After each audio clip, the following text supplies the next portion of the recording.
Hey everybody, let's get excited for 2026 planning.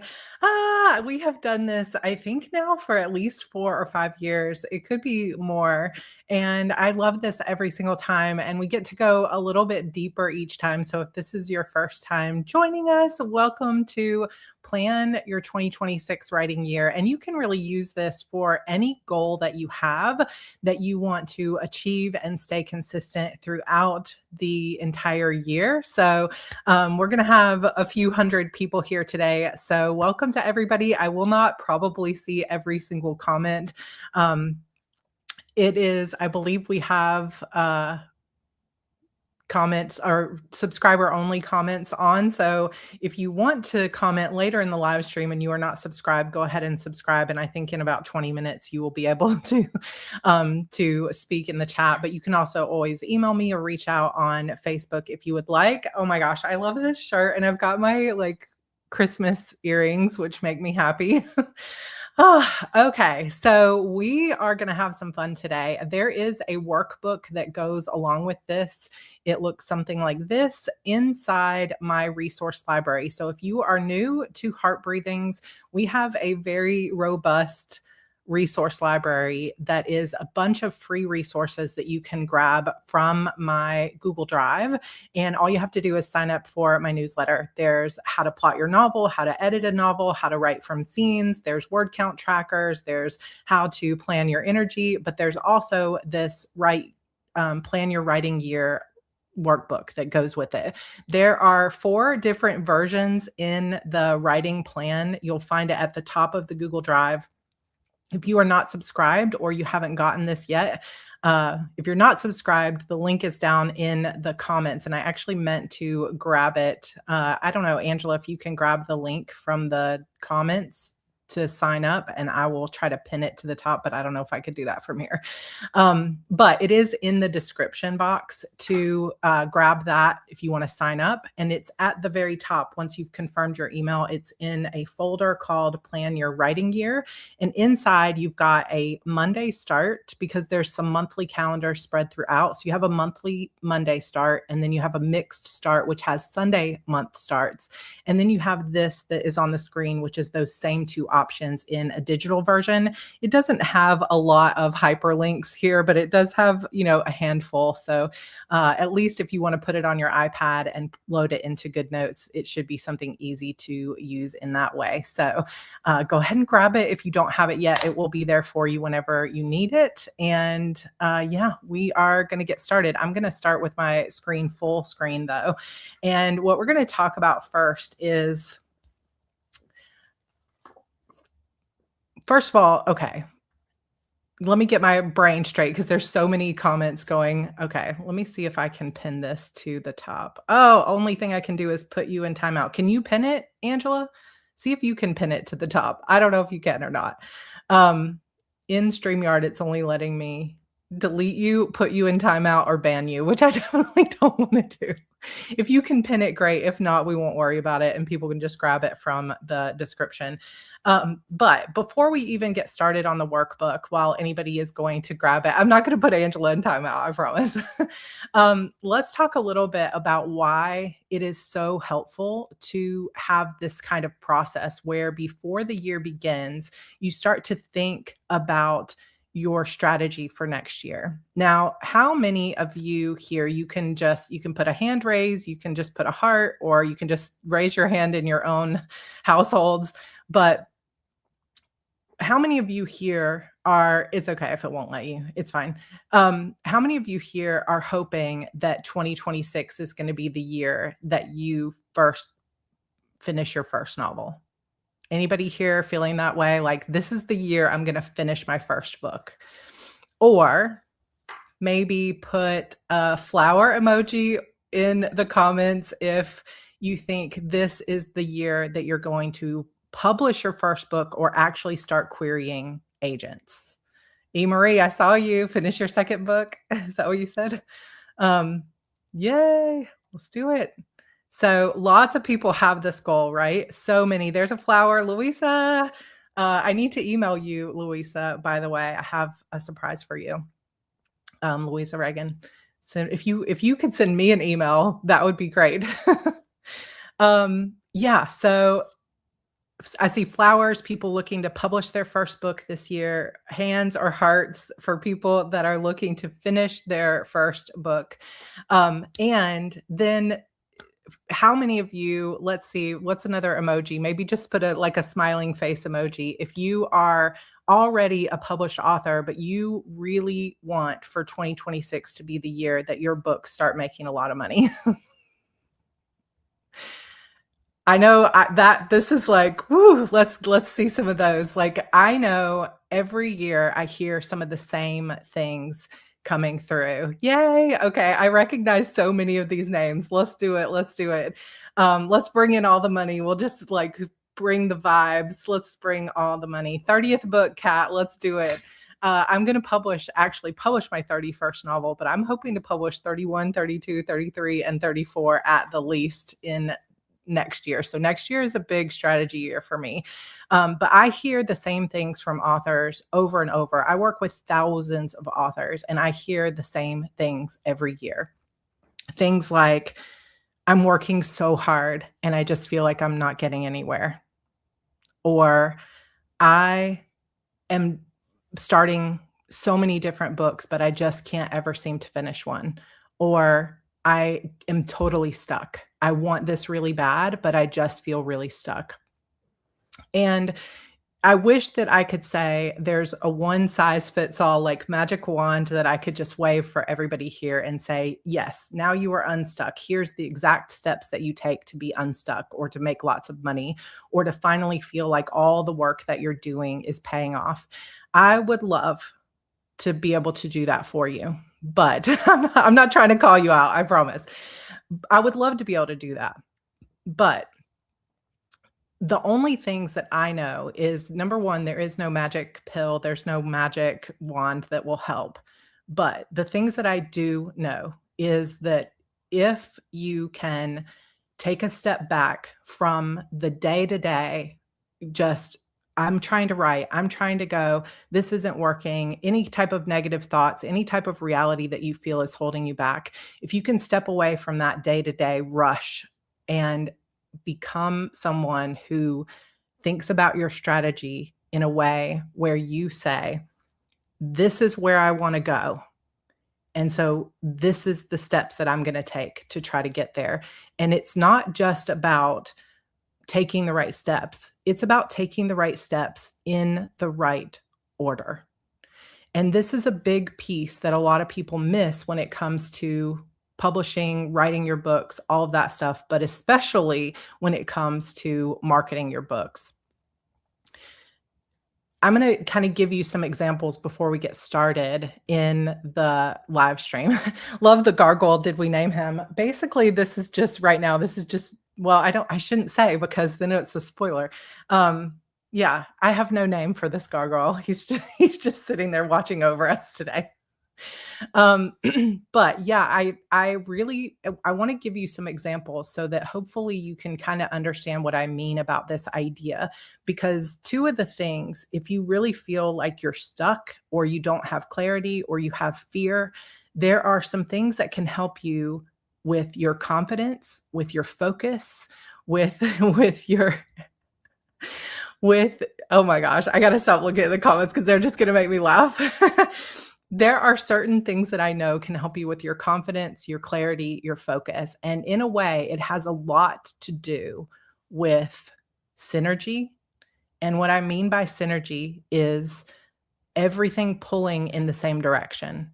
You know, if you are trying to, let's say you have a wagon that you're pulling, a little red wagon that you're pulling behind you, and you have a goal to go from here to there with your little red wagon. If you start pulling in this direction, even if that wagon gets heavier or somebody knocks you slightly off course, as long as you keep pulling in this direction, you're eventually going to hit the goal mark. But what happens with so many of us when it comes to synergy is that did George come in? And I didn't realize it. What happens with synergy is that when we come in, or when we start pulling that little red wagon, so often we've got things that are literally pulling against us in the wrong direction. And sometimes it's our own choices that are pulling us in the wrong direction.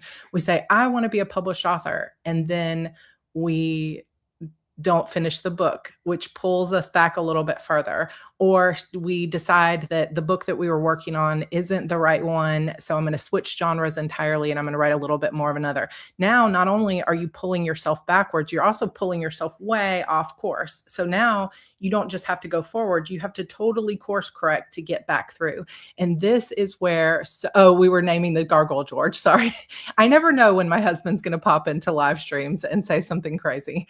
But we don't have to have a career. Like there's no rule that says you have to go in one direction and stay that direction for all time in order to be successful. Lord knows I have not done that. You do not have to do that. You can still follow your inspiration. You can still be free. You can still have moments where you're off track, or you can still, get inspired by something and do something else. Like we don't always have to be moving in one direction.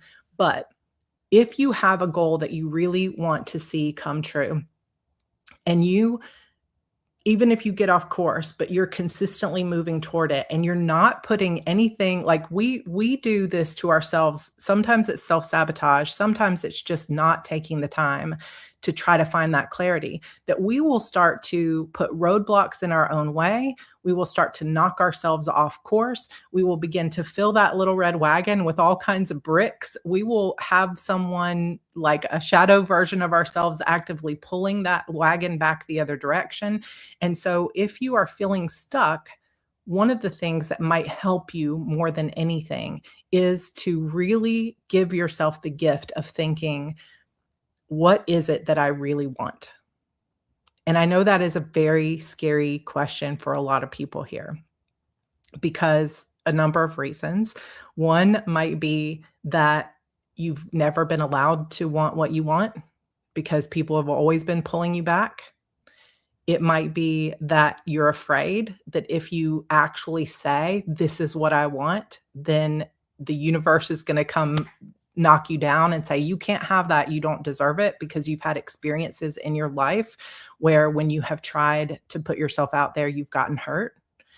It could be that you are scared to say what you want because if you name it and you say it out loud, then it feels real. And when it feels real, then it feels scary. There's a ton of reasons why in our minds and our mindset, we hold ourselves back in those different ways. And so if you're feeling stuck, one of the best things that you can do for yourself is say, what is it that I truly want? Who do I really want to be? Where do I want to go? If you really, I know this is a difficult, depends. We have so many different people. We've got 438 people here right now, 445. It keeps going up. For everybody that's here, there's going to be a different reason, right? But we are all humans on this journey and we share a lot of the same things. And I've worked with so many people over the years that I hear things echoed in my own experience. And I wish, like, part of the whole reason that I do courses like Your Path Forward, Publish and Thrive, HB90, is because my heart goes out to anybody who is feeling that stuckness, like I'm working so hard and I just can't get where I want to go, or I can't allow myself to figure out where I want to go, or I can't find clarity. If I could solve that problem, like, the question that they ask of beauty pageants, and they're like, if you could solve one problem, what would you do? And they say, like, world hunger or whatever. Like, I would love to solve that problem too. There's a lot of problems I want to solve, but I feel like a big part of why I was put on this earth is because one of the greatest passions that I have in my life, truly down to my core, is to help people exactly like you get out of that place where you're feeling stuck, burned out, like you can't do it, and to help you believe in yourself, and not only just believe in yourself that it's possible, but also help you go, oh my gosh, thank you so much, Sagacious6. That was very unexpected. Thank you.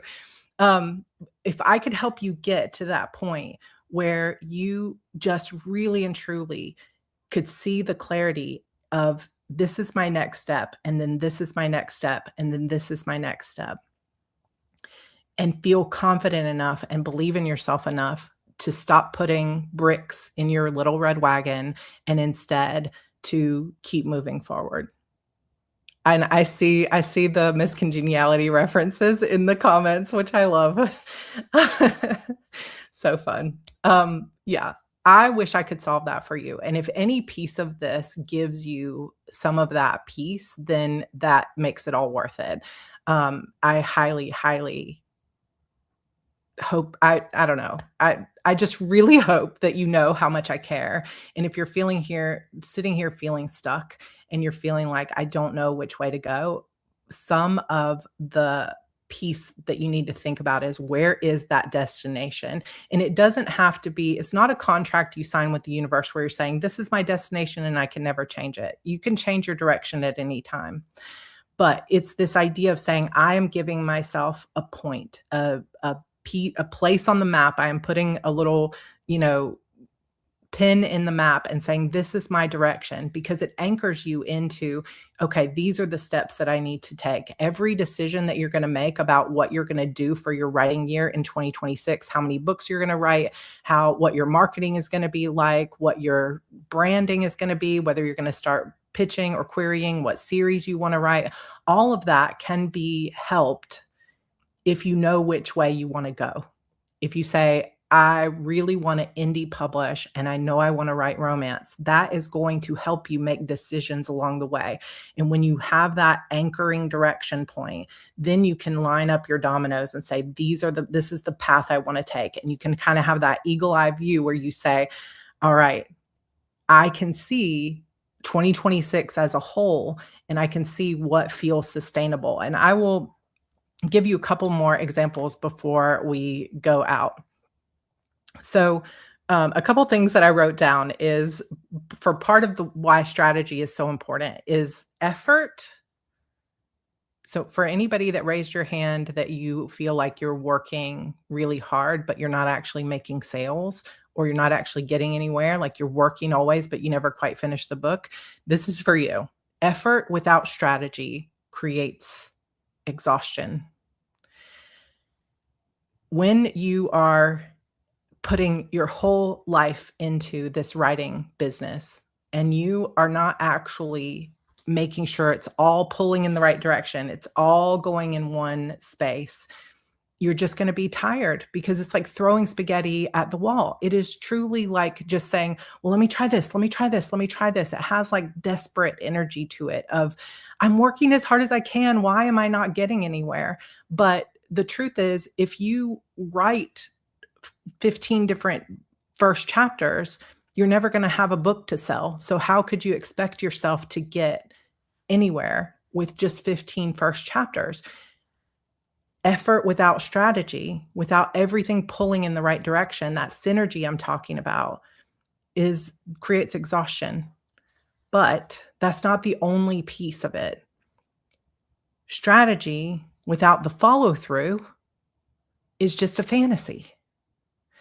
Because if you have the plan all decked out, like how many of you have done this 2025, 2024 writing year plan with me and then looked back at it and then been like, well, I didn't do any of that. Effort without strategy creates exhaustion and burnout.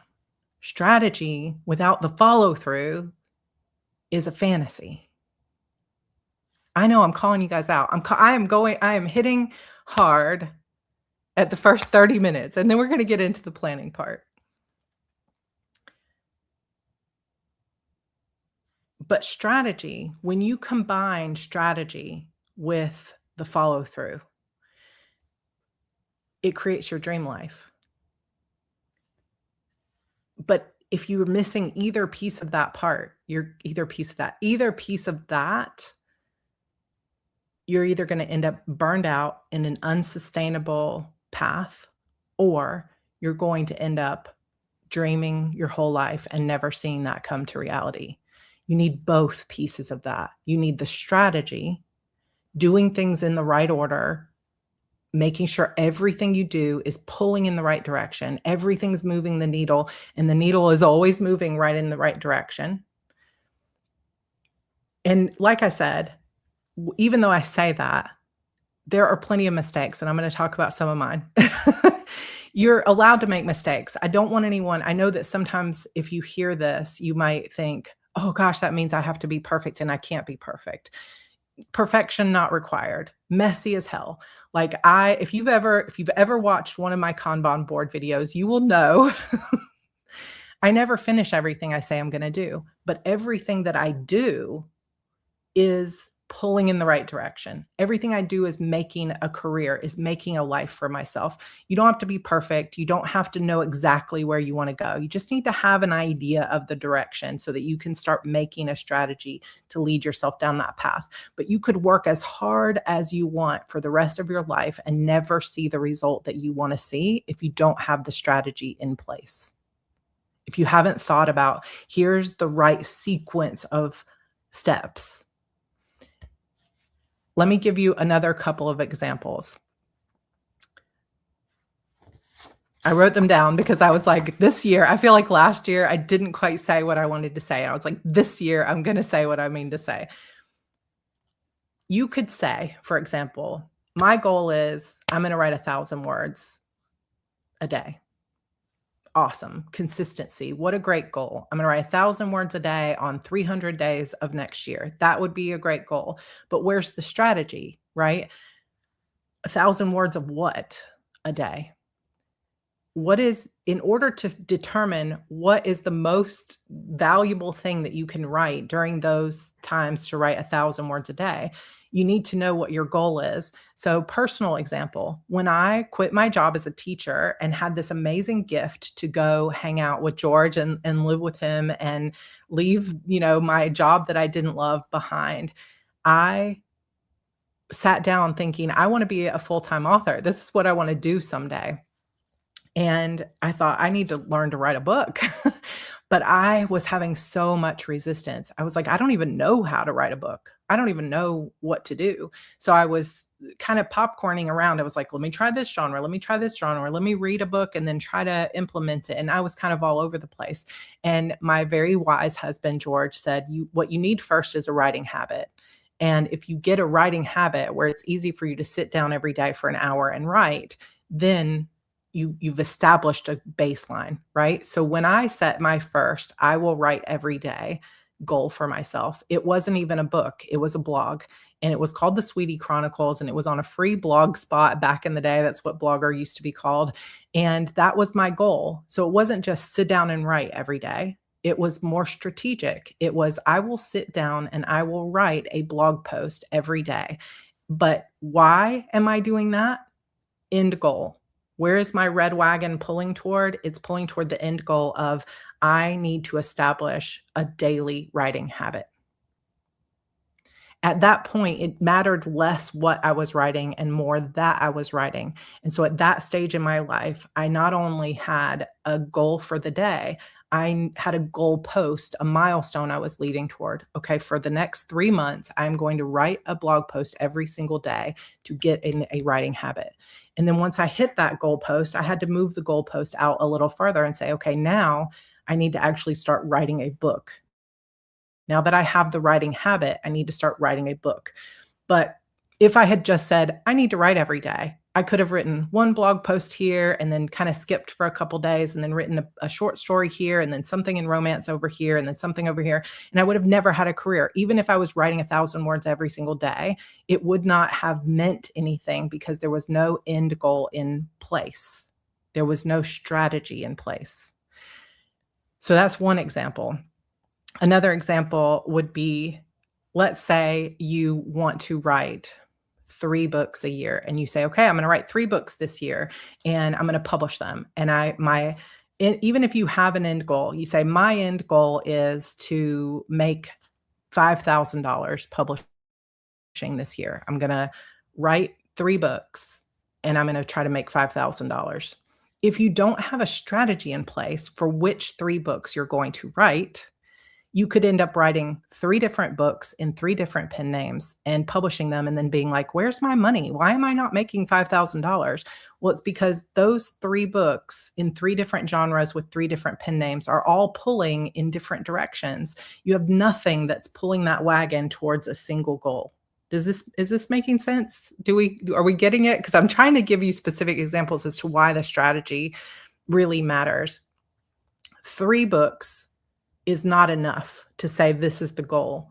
The goal is 3 books that are all leading me toward making money, which then you got to think, how do I stack the odds in my favor so that these 3 books get me as far as they possibly can? The clearest thing that you could do would be to write a trilogy. If you really wanted to launch your self-publishing career and have $5,000 profit at the end of the year, it would be so much more strategic. I won't say smarter because that is not always the right thing. People have their own inspiration and their muse they have to follow, so no judgment there. But the most strategic thing you could do would be to write 3 books in the same exact genre, all targeting the same ideal reader. And the even more strategic thing you could do would be to put those 3 books in a series. If you did that, you're going to see much better result towards that end goal of $5,000 because you've got a strategy and you have synergy. Whereas if you said, well, I'm going to write one really spicy romance, I'm going to write one Christian romance, and then I'm going to write a mystery thriller. Those 3 books, they would all be like starting 3 separate careers, and they would all be pulling your wagon in 3 different directions. And by the end of the year, most likely, unless you had a viral moment, you're going to be stuck right over here going, why am I not getting anywhere when I just wrote 3 books? Got it? That's why the strategy is important. So all the pieces there, where do you want to go? So if you're brave enough, you don't have to do this. If you don't want to put it in the comments, that's fine. But try putting it in your journal or on your workbook here if you want. You had a viral reel last year and you sold 1 book. Well, so sometimes even if you do have a viral moment, it's not enough, right? So yes, strategy matters. Not just I'm writing 1,000 words a day, but I'm writing 1,000 words a day to what end? Of what thing? I'm writing 1,000 blog post words a day to establish a writing habit is so much more strategic than I'm writing 1,000 words a day. And I saw just briefly someone said, how many days do you need to write to establish a habit? Whatever is sustainable for you. If you look at your schedule and you say, I have 3 days a week that I can write, and the most I can do is 30 minutes. And on average, I can write 300 words every 30 minutes. Then your goal is 900 words a week. And I'm going to write 300 words Monday, Wednesday, Friday, or whatever those 3 days are. Everybody's going to be different. Some people here can write 5,000 words a day. Some people here can write 5,000 words a month, and there's no judgment either way. Sometimes the market rewards faster than slower, but you can't let that keep you down. You are who you are, and you just have to work with and lean into your own strengths. So there's nothing that says 1,000 words a day has to be your goal.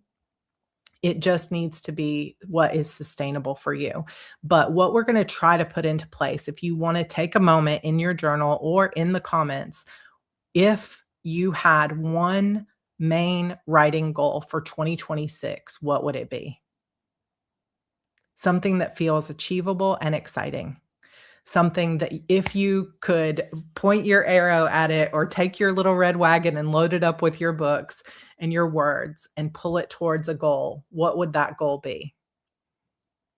Some people are putting it in there. All right, I want to get the first draft done and I want to get it edited in 2026. That's a great goal. I want to complete a 4-book series and create an email list that works for me. So this is perfect, Lottie. So Lottie's like, I want to create a funnel, basically an email list that pulls my ideal readers on and leads them through my book series. And I want to complete not just for any random 4 books. I want to complete a 4-book series. This is strategy. This is strategic. Love it. I want to write my first book. I want to write consistently. I want to net 100K between my day job and my indie publishing, the trilogy that I've spent. Awesome. Clear goal. I want $100,000. I want to be six figures. From multiple streams of income, I want to make six figures. This is so true too. Whatever season of life you're in, you can't compare yourself to anybody else's goals. But when you're in university and you've got tests and exams and papers and all kinds of stuff, and your life is like that, your writing goal might just be, I want to stay connected to my story. I want to keep reading, or I want to keep learning. Or so reading might be a goal. Even reading in uni is hard, right? So maybe it's just, I want to write for fun. I want to write so that it refills my well. That is a valuable goal. I want to finish and publish the first book. Mila, you could do it. Finish book 3 and 4 of my Mage Light series and turn them both in. So we've got not just finish a couple books, finish these 2 specific books, right? And I know, because Casey is a good friend of mine, that has a follow-on goal too, right? It's not just I want to write these books, but I want to write these books because I want to establish myself as a top fantasy author. I want to be successful, and what success looks like is, personal. But I want to finish my book, finish book 2 in my current series, publish my debut novel. Before you begin, look at all these comments. I am so excited. This is so good. I love it. I want to write and publish the first 3 books in my college-age contemporary romance series while being the best homeschool mom I can be and loving the process of creating. And see, strategic also, just to include all kinds of writers here, strategic doesn't just have to be, I want to make money. It can also be, I really want to be joyful. My strategy here is to not put so much on my plate that I can't enjoy it anymore, that I suck the joy out of this thing that I love, right? I want to finish the book I've been working on the last year and publish it. I want to hit 5 figures. Gay Space Bridgerton. I accidentally clicked on this, but that's Inka's book. We all want to read Inka's book. I'm fully retired, and for the first time in my life, I have time to write full time, but having the energy for it is a different story, which is another piece of the strategy, right, Pamela? So when you are in this place where you're like, I finally have the time, but I don't always have the energy. So part of your strategy that you're thinking through is not just how do I write every day, but how do I support and nurture my energy and get excited for the writing and make it sustainable so that my energy matches up with the amount of writing that I want to do. So hopefully this really resonates. Of before you begin looking at the planner and thinking through how much you're going to write, I want you to really think about, what does the end of 2026 look like for you if you hit success? And it's going to be different for everybody here. Over 500 people here. I love you guys. It's going to be different for everybody. No, Danielle, we haven't even really started. This has been the pep talk. Welcome. We are still in pep talk mode. Without joy, there is no synergy. And that is part of the truth too. You guys know the whole reason, if anybody was ever like, what does heart breathings mean? I had somebody say, that heart breather person. And it made me laugh so much.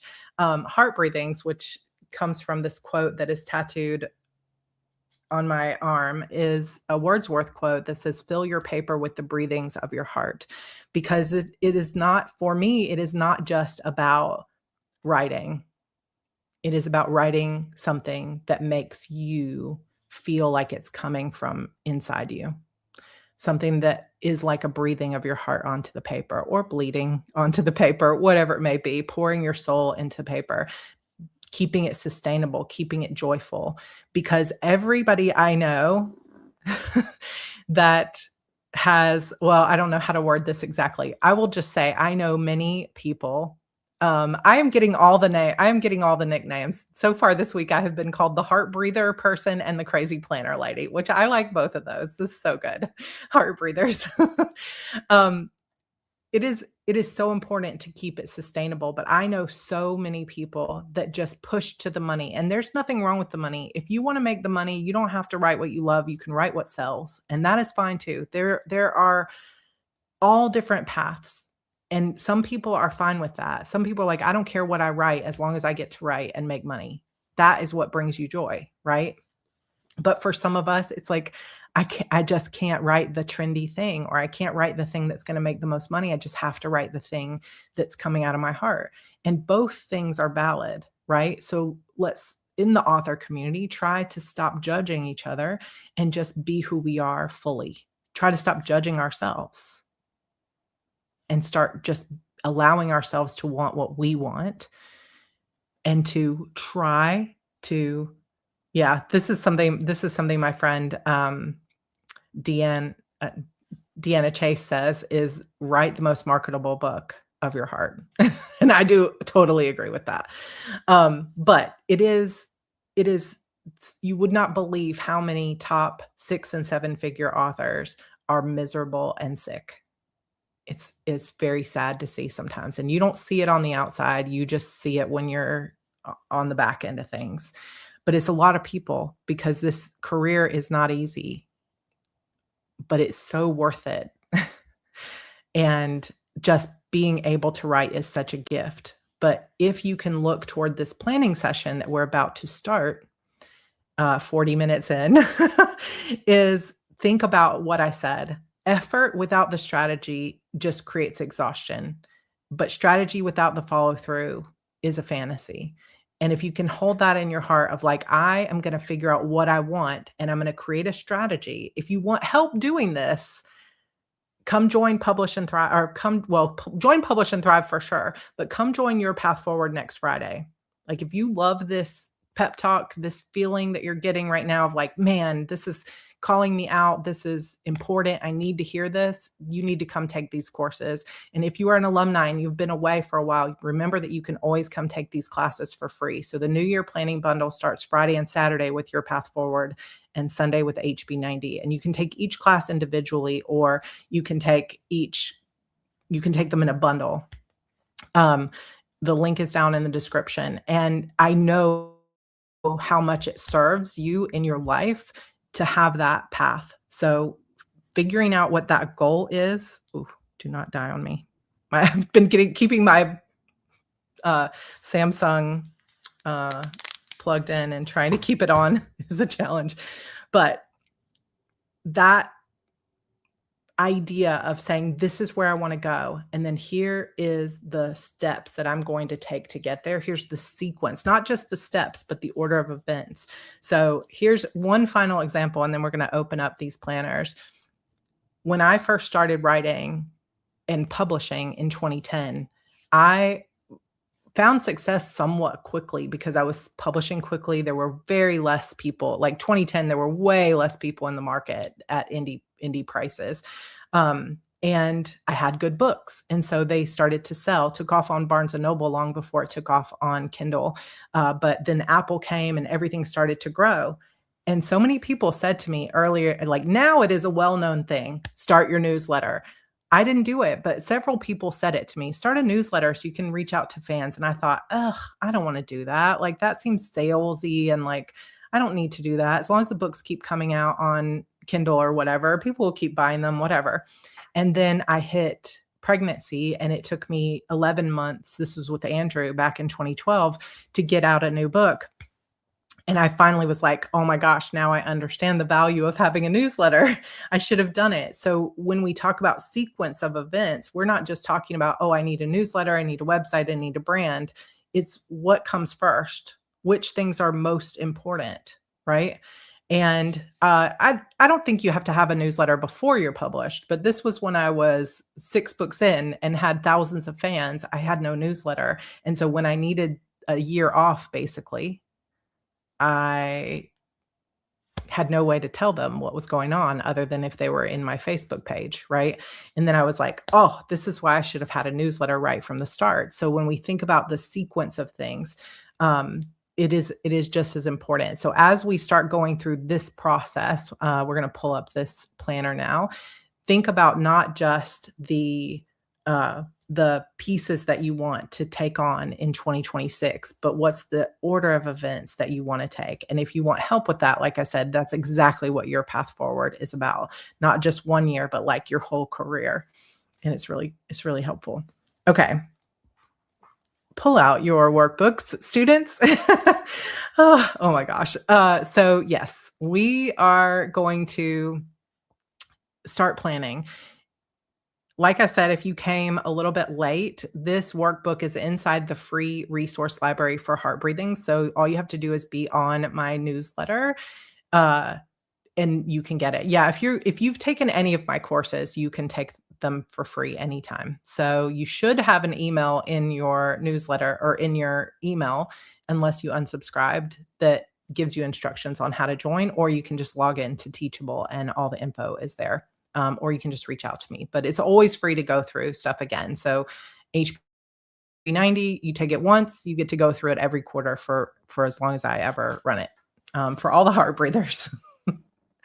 If you do not yet have this download or you are not on my newsletter, you can sign up on this link that Angela just posted. It's also in the description down below. Welcome to the newsletter. There's tons of great resources in there and lots of really great stuff coming in 2026 as I plan my own strategy. Okay, so first part of this, we're going to just briefly go through because we kind of talked through some of this stuff. How long until you close the sign up? So the sign up for your path forward will be open until noon on Friday. And then the sign up for HB90 will be open until noon Eastern on Sunday. And the bundle will also close. No, I don't have any scholarships, but that's something I really want to implement in 2026.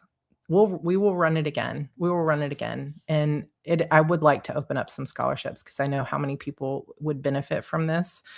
Okay, this is not going to be super clear. So if it looks a little bit blurry, it's just because of the quality of the digital download. It's free. Oh, okay. Oh, it's done. It's doing. Okay.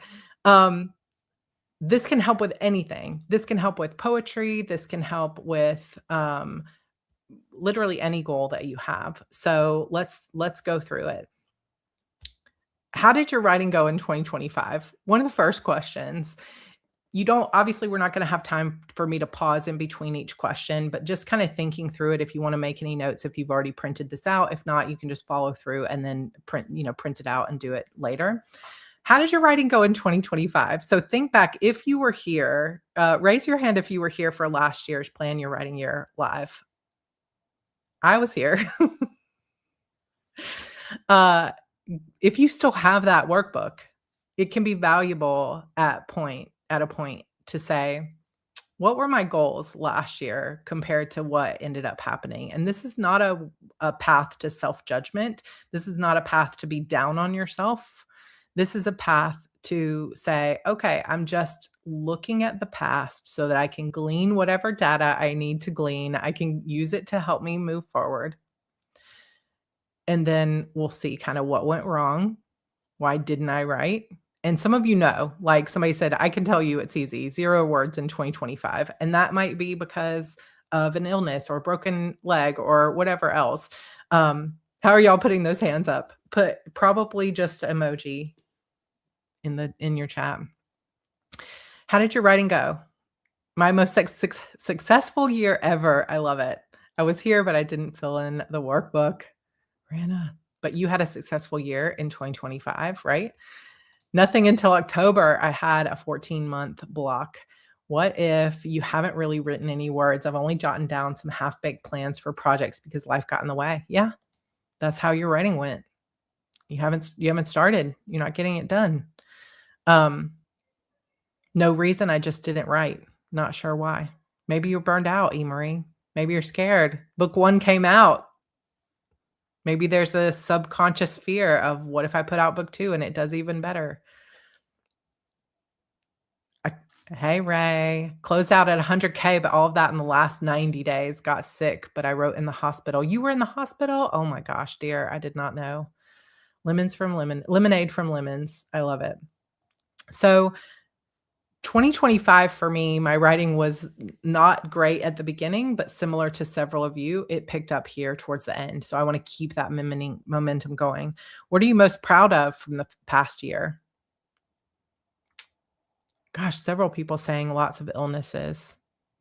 Yay, I took HB90 and Publish and Thrive, so I got a huge boost. I love that. My mom was sick.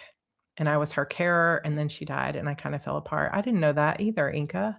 Where have I been? I'm sending you so much love. This is reality, right? Health issues, caretaking, university. Sometimes those things are gonna go. So that needs to pull into your strategy. You find out you have an illness, take a step back, change your long-term plan and think, "Okay, let me focus in only on what matters right now." What are you most proud of? Anybody have a thing they're super proud of from the past year? Most proud, I didn't let discourage me stop me. Picked up at the end of the year. Wrote 114,000 words, best year ever. Momming full-time and writing part-time. I'm proud that I just woke up every morning. Oh, yeah. I've been through some years, Ellen, also, that were hard to write. Oh, Inka, it's your mom's birthday today. Well, I'm glad you're spending it with us. Just know that we love you. I ran a successful Kickstarter. I put my health first. Now I'm feeling much better. I made it to 40, Jeremy. Oh, super proud of how I survived. Envy, oh my gosh, friend, I'm so glad to see you here. Getting back to healthy. I'm proud I tried. Binge wrote over 20 chapters. Good job. Proud I finished the manuscript for book 2 literally this morning thanks to 105K redraft during RDC. Oh my gosh, I love it. Like, look at all these wins. I need my heart breathers today. We need you too. We need you too. Did you maintain a consistent writing routine this year? And if you did, what worked best? So for some of you, it's an obvious no. No, I did not maintain a consistent writing routine. But if you did have any stretch of time, so some people like, I didn't write the first 8 months, but then I've had a good last 90 days or something like that, and say like, okay, what worked over the last 90 days? Was it having the community of Rough Draft Challenge, Heart Breathing Writing Community?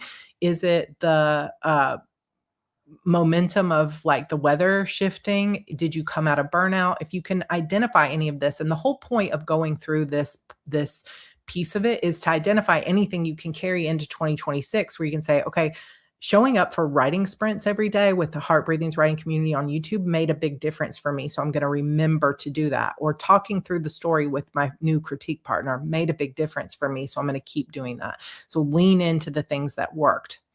What can you shift or change in 2026 to create a consistent routine or support your writing in some way? So for one thing, obviously, if you had health issues, you were in the hospital, you had a death in your family, like those are things you have to just give yourself grace over. Like you can't, not all of that is in your control. So some of that isn't like, oh, I can shift or change it.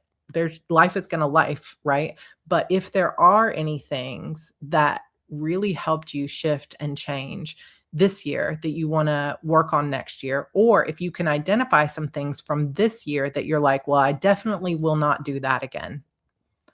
I'm going to be different next year because of XYZ. And be careful of that idea of like next year things are going to be different because, and then thinking you're going to just change all of your habits. Because changing all of your habits actually takes time and effort that you have to put in. It doesn't just take the words of it, right? You have to actually do it. And so start small. Start small. What can you shift or change in 2026? I think for me, the way that I would answer this just as an example is first of all, what really helped me was having the community over in the Broken Chapter Society and my Sarra Cannon channel to read this story live. Because once I was reading it, I had to finish it. And so that was helpful. Having the accountability of Rough Draft Challenge and daily vlogs and things like that is really helpful as well. Tio says, doing really, really low goals helped me because I'm an overachiever by nature, and feeling like I overachieved helped me succeed. So if you said, okay, I'm going to write 10,000 words, it feels easy. If that feels easy to you, then it helps you overachieve. Sometimes that's why in the Rough Draft Challenge, we don't say it has to be 50K words like the old Nano, because 50K doesn't feel motivating for some people. It just feels demoralizing, right? So find a goal that feels good to you. And this is such an important kind of thing to realize about yourself, is that, okay, this kind of goal has never worked for me in the past, but hey, I tried setting a lower goal and that helped me because I felt constantly like I was winning. And that feeling of winning gave me confidence and clarity, and it made me want to keep going. When things happen out of control, like death or illness, where should we give ourselves grace? What are some things we can do to figure out when we're ready to get back into it? This is a tough question, Envy. I don't know if I can answer it fully here, but I can also DM you on Instagram. But I think, when things are out of control with death or illness, you have to take a step back from the way you thought things would be first. That's one of the first steps, because trying to make yourself fit into your old goals with your new reality is just asking for trouble, right? You have to just kind of mourn the fact that the old goals are not going to be achievable right now and start fresh and say, I'm giving myself grace on all those old things that I wanted to accomplish. And I'm just going to start over with my goals, and I'm going to see what feels achievable right now. And I think sometimes when you're talking about what can we do to figure out when we're ready to get back into it, is not saying necessarily, okay, I'm going to sit here and make a whole strategic goal for 2026. Maybe what you need is just the HB90 plan or a 90-day plan where you say, or even maybe just a monthly plan for January, and say, January is going to be my month of experimenting, and I'm going to test my energy, and I'm going to track my energy, and I'm going to see what I'm capable of, instead of setting yourself up for old goals that you can't follow through on anymore because of illness or grief or other things like that. I hope that's helpful. I realized it drains me to focus on a project for too long, and I'm sensitive to season shifts. So variety and pacing will guide my 2026. This is so good. So if you go back to the what type of writer video are you, which Cassie, we got to talk about this because she was making a quiz for us. If you look back at that video, not everybody needs to be focused on one project at a time. For some people, that focus is amazing. And for some people, you need multiple things you can hop in and out of, because seasonal shifts, other things like that, there may be certain parts of the yearly cycle where you're just not going to be productive. And so taking that off your plate so it doesn't feel like guilt, and instead saying, okay, I never write during the summer because the kids are home, so I'm just going to enjoy the summer without being writing. And instead, I'm going to read as much as possible. And kind of leaning into your natural cycles can be super helpful. Okay. What are you currently working on? So this is a piece where you can say, these are my works in progress, and here's their status. Now, for some of you, you might have too many to list in this small space, right? So instead, just list the ones that you think you might work on in 2026. Like, what are some of the projects you've been working on? Some of you will know specifically, it's book 3 of my series, period, or books 3 and 4 or whatever. For some of you, you might be like, well, I had this one story, but then I've also got this other one. Just list the things that you think you want to work on and where they are in the pipeline.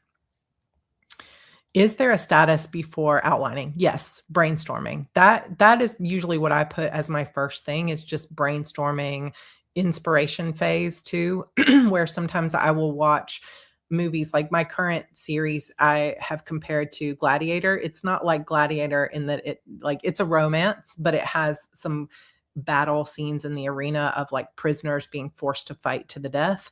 And so I watched movies like that, like Gladiator, Squid Game, Death Game stuff, Future Diary, various things like that. So thinking, brainstorming. Vanessa says, remember to stay hydrated. Good point. Newsletter can totally be a work in progress. You can, if you want to list your goals beyond just what you're writing, you can also list things like this. I'm working on my newsletter. I'm trying to get my brand going. I am starting an Instagram. You can put that stuff down here too, if you want to kind of strategize all of it.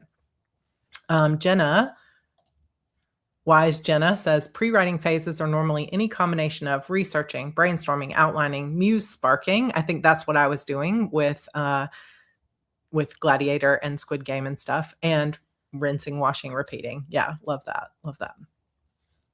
How many words did you write this year? You may or may not know. It's fine. You can go back and look later. Sorry, it's blurry. It's just not great quality. If you don't know for sure, just give your best guess estimate. So for me, I wrote many versions that I did not use, but I think I ended up somewhere around 120,000 words for the year. And edited wise, I'm at 63,000 for the year. Some of you might have a lot more than that, and some of you may have almost none, which is fine too. But if you know, this can be another tool. It's not, like I said, it's not a tool to judge yourself. It's a tool for data to be able to say, oh, we know exactly, right? 144,986. I love that. Close to 700,000, Kat. That's insanity. I love it. I love it. Yeah, so a lot of people are kind of in this range, right? Between 50,000 and 150,000 or so. What can help is taking that number and dividing it by 52 weeks to get an average number of words written or edited per week this year. This will give you a relatively realistic starting point for 2026. It can really be tempting to plan to level up in big ways, but we also want to create a realistic and sustainable schedule. So be honest with yourself. So, instead of thinking, oh, I wrote 175,000 this year, I'm going to write 500,000 next year, which could be a little bit of a leap. It might be helpful to say, and you can go as deep as you want with this. So you could say, well, I only wrote 6 months, but I wrote 100,000 words in 6 months. So you could take that and say, okay, 100,000 words divided by 6 months is about 16,666 a month. But if you plan to think through what you're going to do next year, and you want to try to write at least 8 months next year, then you can plan for 133,000. And again, all of this is just tools. You don't have to use it. Like if you got nothing, just say I did nothing, and that's fine too. It's a tool to use if you want to use this as a way to help estimate what feels realistic for you. And the reason that I put this on here is, first of all, for the data-based people to be able to give you a real formula that you can follow. For the people also who are like me, who are always like, well, I only wrote 100,000 last year, but I'm going to write 1,000,000 this year, to kind of like bring yourself back to reality and say, okay, if I am going to write 1,000,000, how would I do that? And then start looking at that would mean like 1,000,000 words in a year. Anybody know off the top of their head how many words that is a week? That's 19,230 words a week. Oh, I could not do that. I would not be capable of that sustainably. I could maybe do it 1 week, but not sustainable. Yeah, it's a challenge for a reason. It's probably very few people can do that, I would bet. And if you can, good luck to you. I cannot. Did anything affect your writing? So this is kind of what we were talking about before. Did anything affect your writing this year that is unlikely to be a factor next year? So an illness or unexpected event, how did it affect you? So if you were calculating your yearly words this year, but you went through something like what Inca did, and you had a very close family member that you were caring for who passed away. Thank you, Envy. That is very sweet and kind. I appreciate you. That's obviously not going to happen again next year, right? So, or I mean, we hope, obviously. So it's unlikely to be a factor next year. You broke a leg, probably not going to happen again next year. Last year, Evie was sick so much. I wasn't sure. Is it unexpected to expect that she would be this sick again this year? I don't know. But I had pneumonia last year, or the beginning of this year. It's unlikely to be a factor in 2026, knock on wood. So that can kind of help you with your realism of whether it's okay to kind of, shoot for the stars next year. Yes, my health is completely turned around. Jeremy, I'm so glad to hear that. I am making 2026 mine. So if you are through some of the health problems and you're feeling a lot better, then you can hopefully plan to do a little more than you did this past year, right? But if you are not, then you want to make sure that you're planning for your reality. Oh my gosh, really bad vertigo after a cruise. This happened to my friend as well. Whew. That happened to my friend too. Weeks of vertigo. A few more questions here, and then we're going to get to the other part of the planning. Are you currently happy and fulfilled with what you're writing? So this is another call out question. Uh, are you enjoying what you're writing? And if anybody's looking at the clock, we have now officially been here for an hour. I am planning to go for at least another 30 minutes to an hour. So if you need to drop off, you can always come back and watch this on replay. But otherwise, try to get up and stand if you can. Oh, soul. No, I want to have some fun. Let's do it. Let's have some fun. A lot of people, yes, I love what I'm writing for the first time in forever. Yes. But if you're not, try to think through strategically.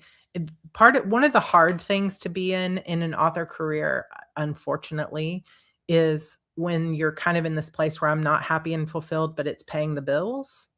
And so if you're in that place where you're like, this isn't what I want to be writing, but I have to write it because this is how I'm making money right now. You might want to also give yourself a little like fun time in your schedule for next year and think, okay, but how can I start to build something different? Like there is a reality there of this is paying the bills or I have a contract or anything like that, but also be thinking, how can I carve out some space for the fun projects that I want to do as well so that I can start to build in the future. Actually, I'm enjoying it. I find myself thinking about my story when I'm not writing, and that's always a sign for me. I found myself daydreaming the other day too about Slate and Bex, and I just was like, okay, well, that is a good sign because I'm daydreaming about what's going to happen between them in the next book. And I was like, okay, this is a very good sign. Very good sign. Whew. Yes, I love my story, but constantly stress that it's not correct, that is valid too. But right now, that's not the question. So right now, the question is just, are you happy? Now, maybe part of that question is you're not feeling fulfilled because you're always in that place of fear. So part of your strategy, because you're not alone in this, a lot of people are feeling stress or they're like, maybe it's not going to be good enough, or maybe it's not the right thing to be writing, or maybe it's not going to be marketable. All of those fears can get really loud.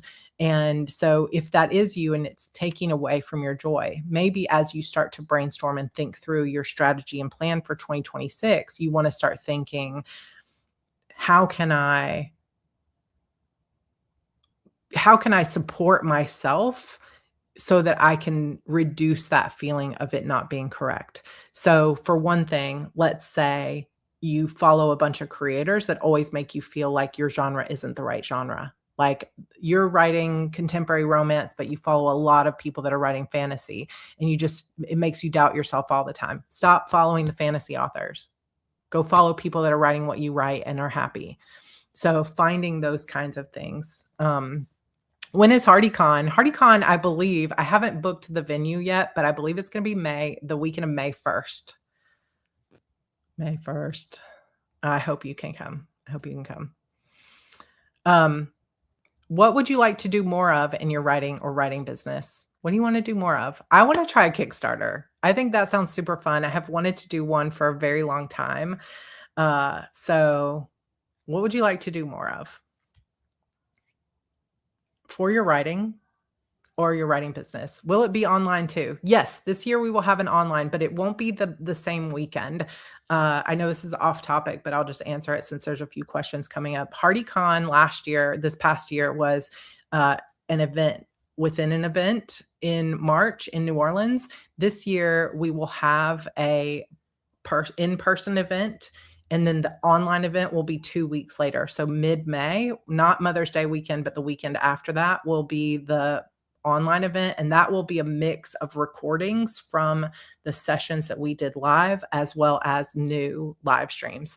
And the reason that I'm doing that for this first year is I feel like it would be too hard for me to make it really great to focus on the people in person and the people online at the same time. So there will be some events during the live event that will be streamed to everybody who's virtual, but there will also be a separate virtual event 2 weeks later with an option to get all the swag in the mail, by the way. We're planning it. We're working on it.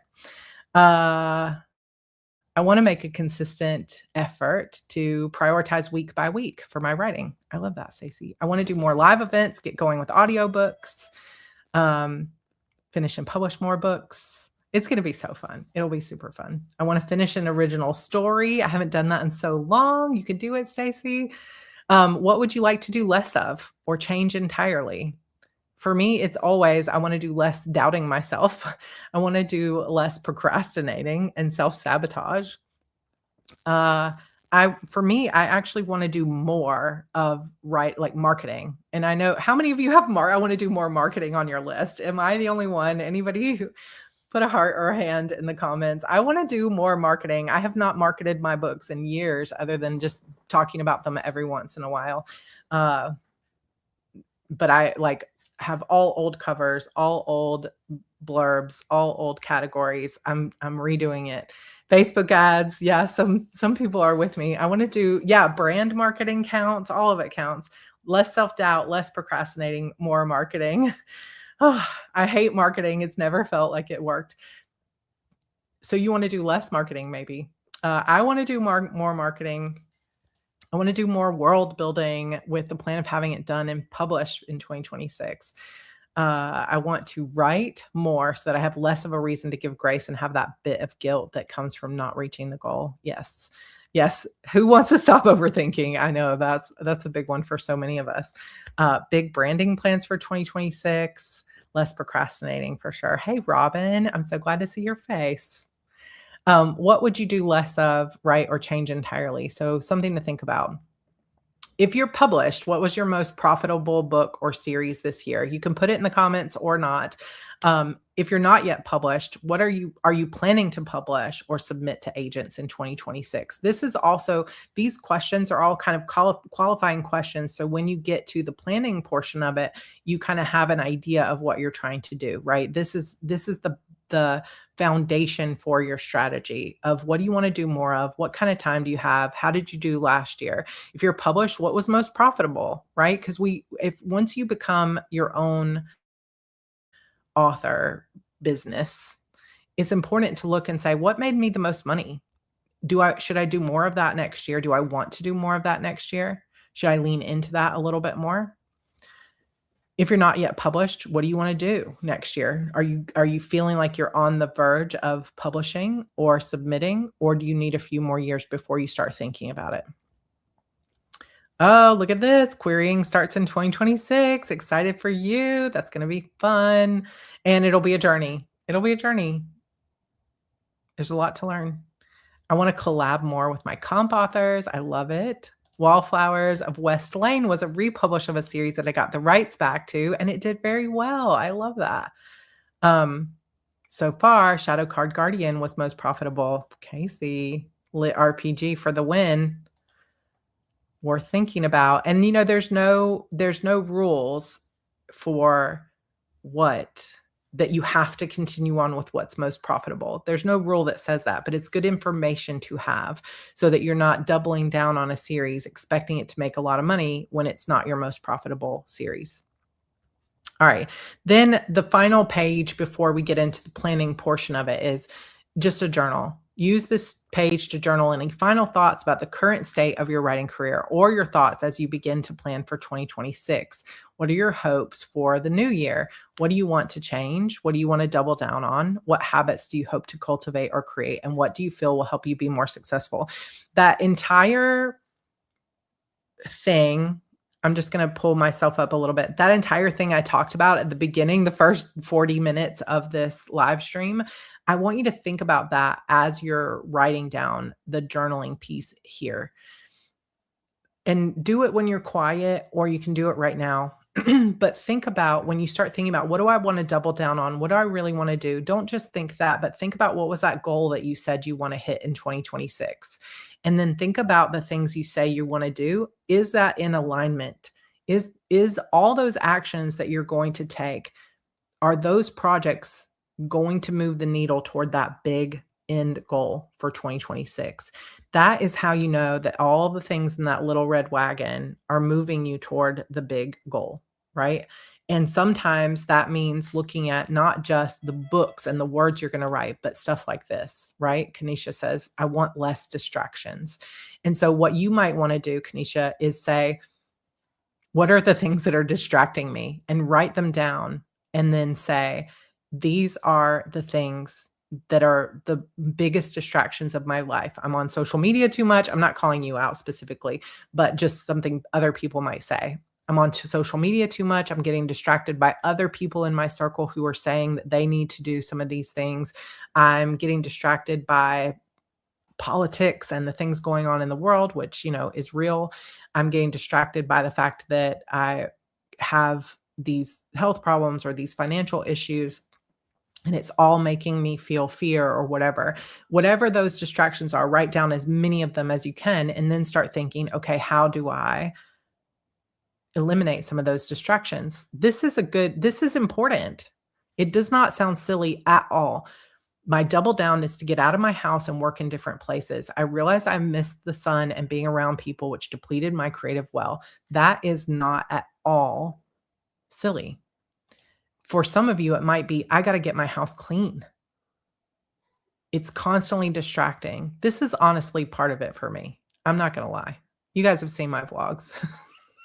My closet right now is a disaster zone. I have got to get it all clean. And every time I walk by there and I have to go in and get dressed, if it's not hanging up like this shirt was, it's just like, oh, I got to get this figured out. My office desk right now, I will not take a picture and show you. However, it is a mess. And whenever I get into deadline stuff, it gets hard for me to find things, and it is exhausting and draining. And so that could be something that could take some of the distractions away. And if you've ever, what is the book Goodbye Things, where he talks about the invisible to-do list? I am not going to be a minimalist. I don't think that is my personality or my personal path, but I would like to be a clean, organized person. And I'm so organized in my business stuff and my planners, but I am not organized in my stuff. And that is a big goal for me in 2026. And I have mentioned to you that I'm going to be doing vlogs, I believe, next month for like Project 50, except I got to come up with another name for it. If anybody has good ideas for names, because when I started looking up Project 50 here on YouTube, there's another like fitness challenge, kind of like 75 Hard, that's called Project 50. It's like 50 days of fitness. So I got to think of something for this year between 49 and 50, what I want to call those vlogs. The Turning 50 Diaries, but that's like another diaries thing. I don't know. I need a name. I got to think of a name for it. But in those, like Project 50, we'll call it vlogs. I'm going to be talking about more than just writing goals. I'm going to be talking, Project Next Era. That sounds fun. Half Century Hotness. I could never, Casey. I could never. The Decades Project is cool. I really like that too. Oh, some cool idea. Project Resurgence, Project Golden Era. I like that too. Project New Beginnings, 15 minus 12. I like that too. Road to 50, Project Me. You guys are so much better than this. Mid-Century Magic, Forward to 50. I could not come up with anything. And look at all of these creative minds. So many good things. Turning 50 hard instead of 75 hard. It will be hopefully not hard to just survive it, but maybe hard to enter it with what I want. Thank you, Casey. Yeah, I want to talk about all the things. Yeah, somebody write these down. Angela usually does it. She sends me texts. All the things that I want to do that will eliminate this sense of anything that's distracting me from the big goals that I have in life. Man, because I have big goals. I do. I have maybe goals that are too big for my britches in a way. Like I was watching some of Brandon Sanderson's live stream stuff from Dragonsteel Nexus, and I was like, I want that. I want my own con with thousands of people, and I don't know if I'm capable of that, but I want to start working on leading towards that. Like how cool would that be? Just incredible. But I got to take away anything that's distracting me from that, or keeping me from it. Any roadblocks along the way. I saw that. I was watching that 50 million. He sold his 50 millionth book last week. I would like that too. I will take that any day. I am not there yet, but I did cross 1 million. So I feel like that already is a milestone. But most of those million have not come in the last 4 years. So I would love to keep moving forward. Um, yeah, so maybe we need a good name for the projects, but uh you have a couple of pages here in your workbook that are just called My Publishing Strategy. So this is where I know this isn't super guided just because of time. Like I said, if you want more guidance, come join your path forward because it's going to be very much time. Um, like guided more so. But just if you want a little bit of guidance on what to do on these pages, it's things like this saying, I want less distractions. How am I going to do that? I want to make more money next year. How am I going to do that? And then analyzing all the things that you have for plans and thinking, what are the pieces that aren't in place yet? And, you know, what are the things that I see? Like one of the things that you can do is look at other authors that you know, whether they're famous authors, like that's one thing I can do. I can look at, and this is a question that my friend Holly Black, who I would also love, amazing to have her career. But she asked me was, if you look around, whose career would you like to have? And it's not because you want to be someone else, but it just gives you a goalpost to look forward and say, okay, what are the aspects of that career that I like? And how do I think I can get there? And sometimes when you see that someone else has achieved it, you can reverse engineer and study them and say, how did they get there? Oh, they have, like for Brandon, he's got this massive universe of the Cosmere. He also is a fantasy writer who writes somewhat fast, right? Compared to like epically fast compared to most people. He also does things like live streams and a lot of community things. So you might have somebody that you can look at and say, this is the kind of career I want. And if you can find that person, then you can look at their backlist and you can say, what are the things that they're doing that I could try? What are the pieces they have in place that that I'm maybe already doing, that I'm already kind of looking toward? And like, how can I put all of that stuff in place? Yeah, Nora Roberts, 430 million, and she owns a town and a bookstore and all those different things. Is it 430 million books? Is that right? Holy cannoli. That's incredible. Um, so yeah, if you can look at somebody and say, I want V.E. Schwab's career, like I look up to her so much. This is the career that I would like to have. Yeah, connectivity with his community. He could blow his nose on a paper towel and there'd be 50,000 people that would line up to buy it, right? But also, he's traditionally published. So that might be something that I look and say, do I need that piece in order to move more toward that type of career? Oh, you started TBM and realized I was an expander? Aria, I love that. That makes me feel really happy. But so, oh, KF Breen, I love Katie. She's so amazing. She's so funny and amazing. But like, if you look at KF Breen and you say, that is the kind of career I want to have, then you can look at her backlist and see where she came from, what kind of covers did she start with? And then how has she expanded over time? Does she have audiobooks? What does she do with her newsletter? And start kind of stalking people in a good way and like really looking and saying, these are some of the steps and some of the things I need to have in place, but not trying to jump to, okay, well, I just want to sell 50 million books because that feels unachievable when you haven't even started, but instead saying, okay, I need a series. I need an anchor series, one series that becomes a bestseller. How do I do that? And then start working backwards continually from there and start thinking through that publishing strategy. Lee Bardugo going for the gold here. I mean, wouldn't that be incredible? She's so talented. So talented. Yeah, stalking, not in the bad way, only stalking people in the good way, stalking people who inspire you. And honestly, making a list here, even on your publishing strategy, of people you don't want their career and thinking, don't put that in the comments because we don't need that energy here, but just thinking like, this is not what I want to do. This is not what I want to write. This is not the way I want to do it. And, really finding inspiration, but stepping back from the judgment and the things that make you feel like you're not good. How can finding the authors you admire help new authors? How should we analyze their careers if we're in the beginning stages? That's a good question. I would say, like, really and truly, like, reading articles about them, listening to podcasts if you can find any, because often they will talk about how they got started, what was their big break, how did they get their ideas, and then looking at their book covers, looking at what their website looks like, seeing what they do on their newsletters. All of that stuff can help you even as a brand new author, because having that strategy in place because all of that stuff is strategic, right? And really thinking forward from, okay, here's where I am, here's where they are. And obviously you there's going to be pieces of that you're like, I don't really care about that, but these are the things I want, and kind of picking and pulling what you want and saying, okay, how can I get these? I'll let the comments answer this. Anybody have best podcasts that you listen to?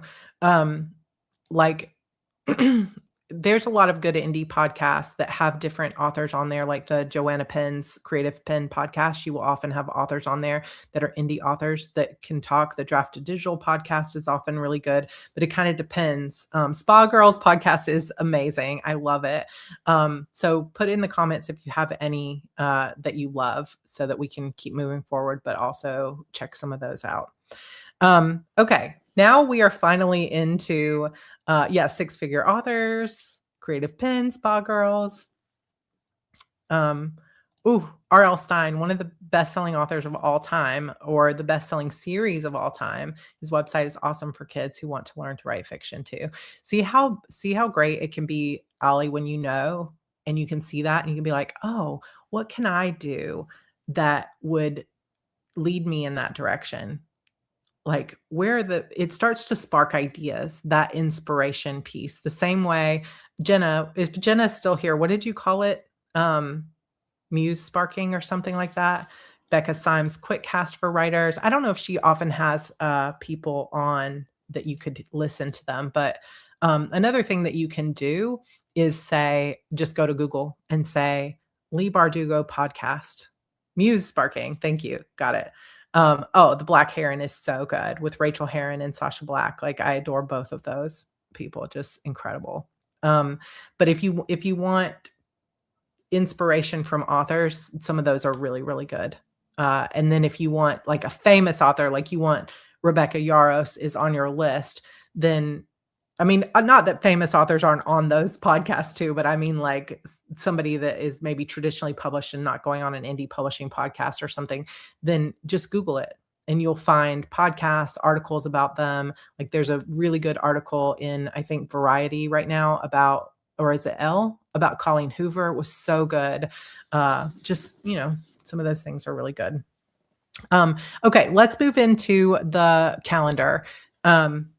This will look familiar because we've done this every year. So now that we've done the reflection, a realistic plan starts with a realistic look at your yearly calendar. So step one is to go through your entire calendar and mark off days that you know you won't be working on your books. So this could be vacations, could be your birthday, your kids' birthdays, it could be holidays.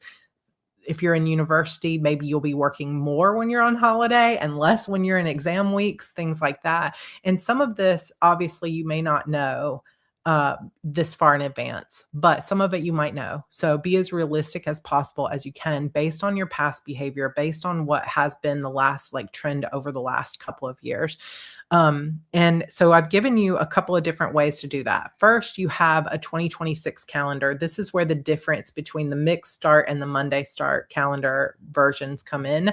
The mixed start has a Sunday month start in this yearly calendar. So you could take this yearly calendar and start marking off or highlighting weeks that you won't be writing, or writing things down below that you know, like, okay, this week is going to be a vacation. I'm going to conference this time. We've got summer vacation coming up sometime in July. Those kind of things can be marked here. Another thing, this all comes directly from the HB90 planner. Mixed start Sunday months, but Monday weeks. So this version of the 3 months starts on Monday because it's arranged by week rather than by month. Like you can still see the months, but really it's week 1 of the year, week 2 of the year, week 3 of the year, and so on. So, oh my gosh, are you going to Dragon Con? Casey is trying to convince me to go to Dragon Con, Amory. And if you're going, now that makes it more likely that I want to go. But it is like right at Evie's birthday week. So we're thinking about just bringing everybody. Ugh, I don't know. We need to talk. So these are arranged by weeks. So both versions of the planner have a Monday start. If you are a Sunday week start person, I'm sorry, I do not have a version of this for you, but you can just print out a Google Calendar. So one thing that you can do here is, like, we use this for tracking task blocks and our time in HB90, but you could use this as a writer to go in and say, I'm going to mark off the days that I know I'm not going to be writing or the weeks I'm on vacation. And then you could give yourself an average goal of what you want to be doing. This is an editing week. This is a marketing week. This is a writing week. I want to write 5,000 words. You could get as specific and granular as you would like. And I have the entire year here for you to do that. But if you're wondering why it says Monday start instead of Sunday, it's because of those weeks. But if that doesn't work for you, you also have the full yearly calendar. Dakota says this layout is fire for social media tracking, by the way. I never thought of using it for that, but that is so true. I could totally see that. Yeah, totally. Something new that I added this year that wasn't in last year's was this Sunday and Monday start monthly calendars for the entire year. So if you just need a printable of the entire year's calendars, they're on here. So yeah, take some time. You might not get through it as we're sitting here talking unless you're kind of working ahead, but take some time, look through each month and mark off the dates that you know. If you don't know specifics, but you could be like, I don't know, at some point in June, we're probably going on vacation, or I always know when the kids get out of school, XYZ, or something like that. Can the digital version be used on a Windows computer? I mean, it's just a PDF. So the digital version, you could just use a PDF, but you would need some kind of program that allows you to write on a PDF. So you could put it into like Adobe PDFs, but it'll work on any computer. I love the layout of this calendar. Thank you, Duchess.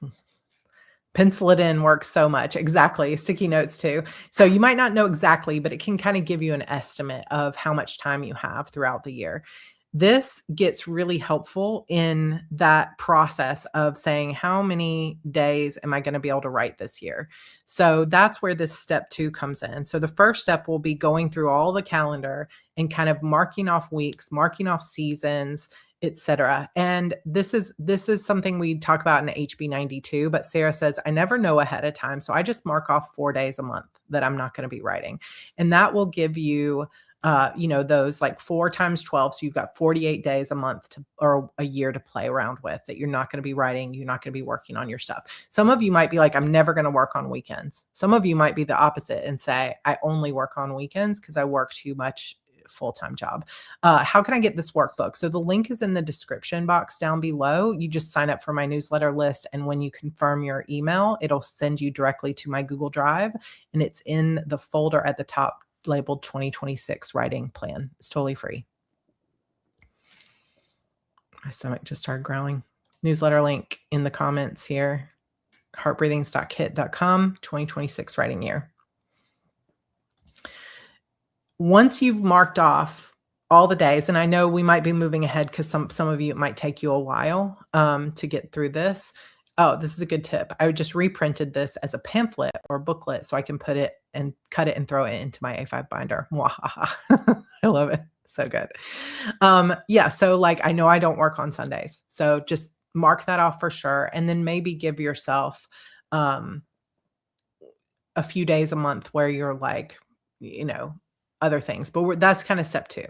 So the things, those are the days, and then mark off the number of days so far. So you've got 365 days of the year. You're not working Sundays. So that's probably 52 Sundays. So minus 52, and do the math there and you get your days remaining. Are the dates for Double Down Day and writing retreats for 2026 up yet? They're not up yet, but it's always the first Saturday of every month and the third Saturday of the first month of the quarter. So it's not up yet, but you can figure it out from there. Now, step 2 is, now that you have your vacations and other obligations and things that think back on the past year. On average, how many unexpected days did you need to take off from writing due to family illnesses, blah days, headaches, other things like that. Somebody was saying I take off 4 days a month for sure.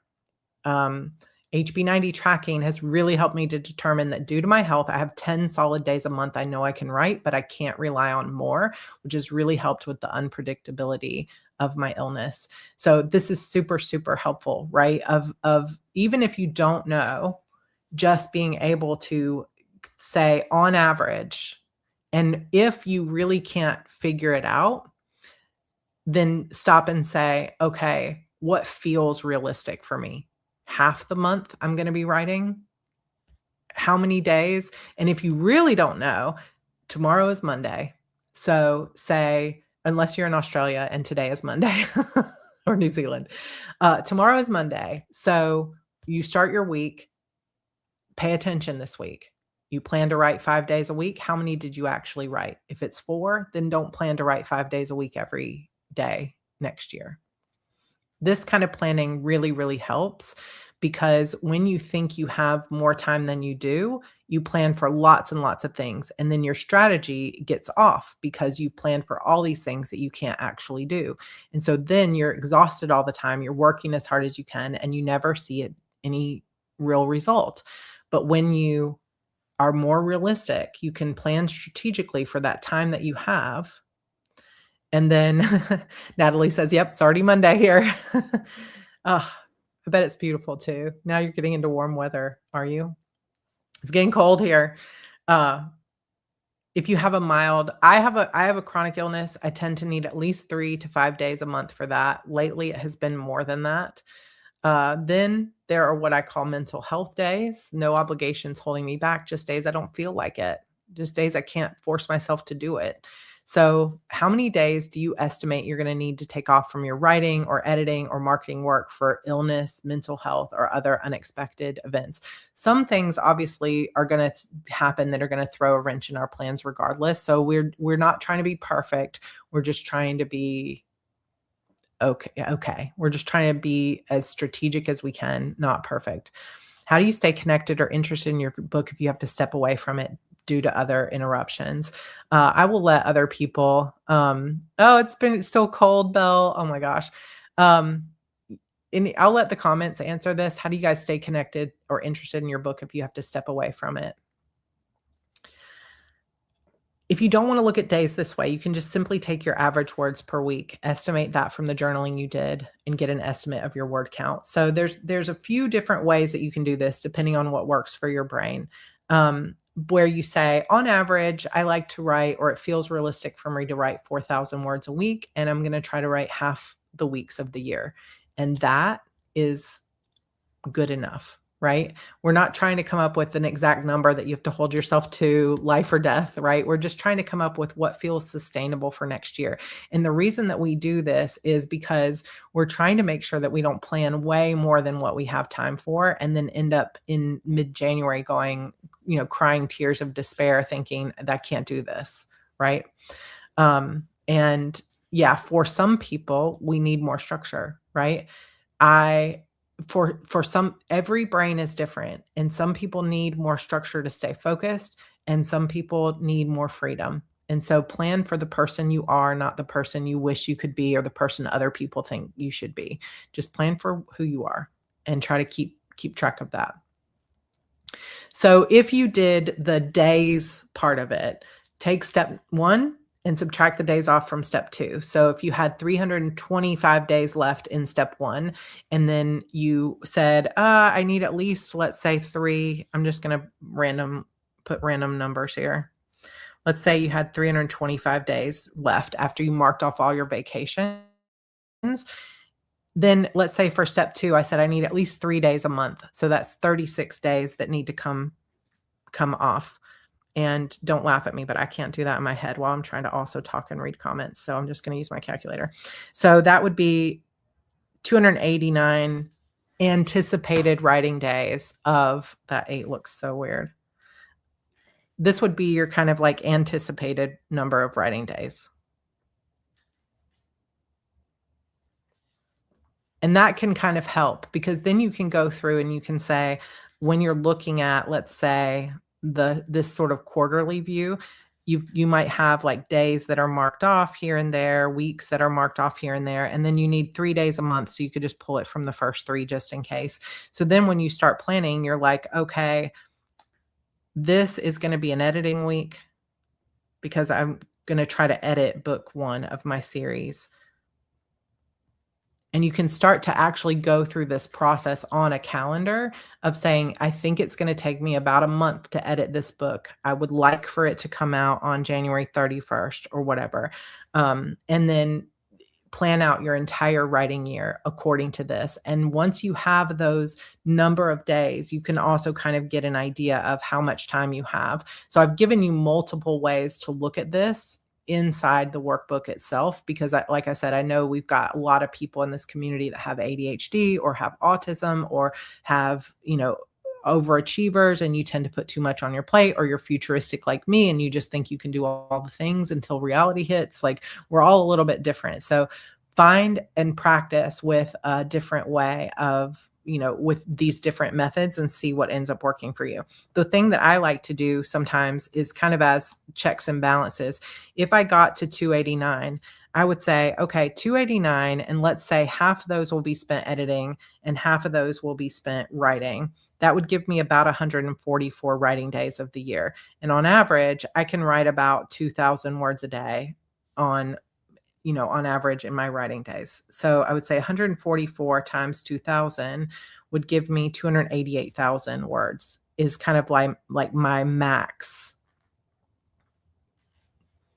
This isn't really me. I'm probably not going to write that much, but this, if you watch it, you can kind of see how you can sort of hold yourself accountable to your own schedule. Because if you're looking at 288,000 as your max number of words, and then you start getting into later in the workbook where I'm actually going to fast forward this way so I don't go through all those. Later in the workbook, we have these sheets where you can write down your project and you can say, okay, here's the stage I'm in for the project, and here's how many days I'm estimating it's going to take for me to get it done. You can make sure that when you put your plan in place, you don't have more than your max number of words. Does that make sense? Because if you said, okay, realistically, my max number of words is 288,000 a year, and then you start planning, oh, I want to write this book, and I want to write this book, and I want to write this book, and then you start adding all those together and you realize it's like 506,000 words, this is not a sustainable plan. I need to go back to the drawing board. Because I really feel like, question that premise. I missed the thing. I've heard that you have to write every day, even if you don't feel like it. Well, some people will say that. It's kind of like, I went to hear Nora Roberts, speaking of her, I went to hear her speak years ago at RWA, and she says, that's part of how she accomplishes what she does. She said, screw the muse. If you don't feel like it, doesn't matter. It's your job. You sit down and write. And that's what works for her brain. But that does not mean that you have to be that kind of writer to be successful. It just means lean into your own way of writing. For some people, that is the thing. And if you hear her talk, just as an example of somebody that might be different from you, definitely different from me, she will talk about how she doesn't even really take time in between projects because she always plans to. She'll have a whole list of things. And this isn't me talking about her recently. I don't know what her process is now, but this was maybe 15 years ago I heard her speak. And she said she doesn't, she will have a whole list of things that she wants to do when she finishes a book, and she'll get about a week into stuff and just be like, oh, a new idea came to her and she's got to be writing. And that's just who she is. And so for her, it's kind of like, feel like it or not, I'm sitting down, and that works for her. I think the most important thing for each of us individually is to question ourselves and say, is this true for me because I'm scared? Or is this true for me because this is what I really need? Because I think the reason that some of those people say things like that, number one, they're all traditionally published authors and they have deadlines, which gives it a little bit more weight of like, whether you feel like it or not, you got to sit down because it's a job, right? That's not necessarily true for everybody who writes. 2, I'm trying to think whether I should say that or not. I'm going to skip that thought. 2, in my brain, it just didn't come out right. 2, there are some people who, if you tried to force yourself to write every single day, you're going to burn yourself out and you would have no creativity and nothing left in your well. But there are also people that are like, "Oh, I need a mental health day." And they say that because they are afraid. So are you not writing every day because you need a break and that's how your brain works? You need to be more free. Or are you not writing every day because you're afraid to finish your book? And only you can answer that. But there's no rules.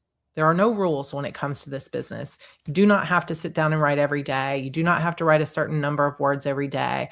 Like, I am a binge writer. I can write 10,000 words in a day, every single day for a week to finish a book, but I cannot sit down and write 1,000 words a day every day. I have tried it a million times and it never works for me. I need a lot of time to think, and then I need to just get in there and write fast. And everybody's different. So the biggest question for yourself is just,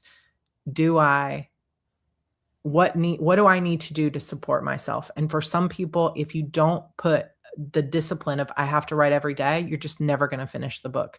So it's more about what do I need rather than what do other people say. And I do think this is kind of an old guard thing, right? Sue Grafton sat down at her computer and waited till she got X amount of words for the day. And if it took 5 minutes or all day, she waited. So, for some people, it's a word count they have to hit, and that's how they stay disciplined. That would drive me mad. And I couldn't do that anyway. Sue Grafton lived in a time I think she's still alive, but I don't know. But she was most popular in a time when writers didn't have to market their own work, right? It's a totally different world now than it used to be. We have to have time, especially if you're an indie author, you have to have time for writing she passed away. Well, rest in peace. But I do think that comes from old days of publishing when you didn't have to market. You didn't have to manage a newsletter back in the heyday of Sue Grafton, or even Nora Roberts when she first started. You didn't have to do all of this stuff. Now we have social media, we have newsletters, we have branding to worry about. We have to find readers for our books. We don't have big publishers that are doing it for us. And some of us do, but even if you're traditionally published, you don't get the same marketing that you used to.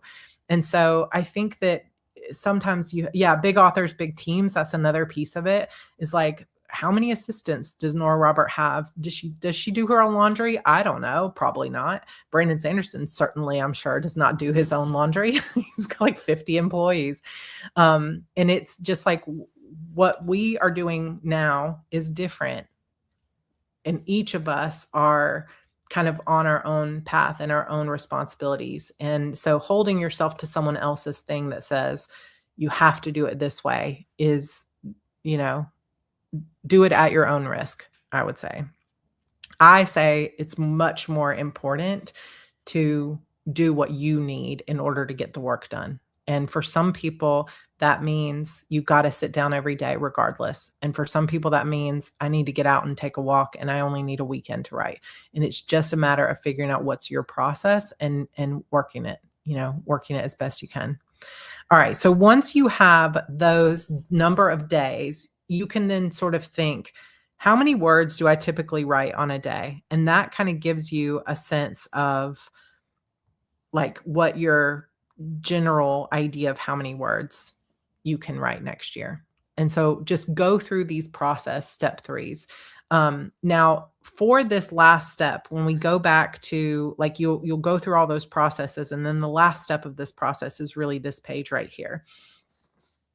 I've given you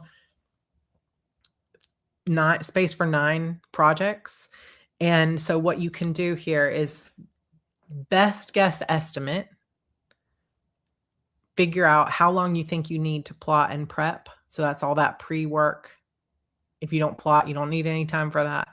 How long do you need for your rough draft? How long do you think edits are going to take? How long do you need for publishing and marketing? And then how long does that take in total. So how many projects can you write next year? This is not going to be an all-inclusive set of parameters for everybody, because for some of you, you're like, I've got one project I'm trying to complete. There's no way I can finish. Like, I haven't even ever finished a project, so I don't know yet how long it takes to edit. So this part might not be important for you. Just do the rest of it. Leave this part behind. For some of you, 9 projects is way too few. Like, you need 15, you need 20. I don't know. Everybody's different. But when you have this kind of information, 700 words per 25-minute sprints, like when you know kind of on average, that can really help you figure out, once you go back to that quarterly overview and you say, here's how many writing days I have for the year. And on this writing day, you can really use math to help you. You can say, okay, I have 100 writing days for the year, and I can write for an hour on each writing day, which means 2 writing sprints. So 2 times 700 is 1,400. So you could say, I can do 1,400 words times 100 days. And that is your max, is 140,000 words for the year, period. So don't plan for more projects than that, if that works for you.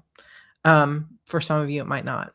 But my average is actually different depending on which stage of my process I'm in. First part of the book, middle part of the book, lower average. End of the book, 1,200 words in 30 minutes, because it just starts to flow. But the beginning is like pulling teeth. But we just plan and do the best we can. All right. So project number 1, for example, for me, I know number 1 is going to be A Mirror of Shadows, because that is my current work in progress. The book is finished, but I'm adding words to it. So plot and prep, I'm still in the like reverse engineering the plot. So this book is done. It has been read live on YouTube. So your first project might be something that's like your current big work in progress. And for some of you that sat down and wrote out a bunch of different works in progress, this might be a test of kind of going through and being like, which projects do I want to work on? Now that I've set my goal for the end of 2026, what things fit in my wagon and what things do I just have to let go of? And it may change mid-year, and that's fine, but it's just about having a plan to start the year. For me, I still need a little bit more time to plot and prep, but I'm hoping to finish that before 2026 begins. And then rough draft wise, I have about 6 new chapters that I'm writing.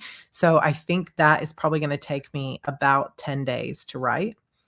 The edits, I think, are probably also going to take me about, let's say, 14 days. And then the publishing of it, it only takes me a couple days to publish, but I need time to market and I need time to start thinking about the next book. So I'm just going to say like 5 days.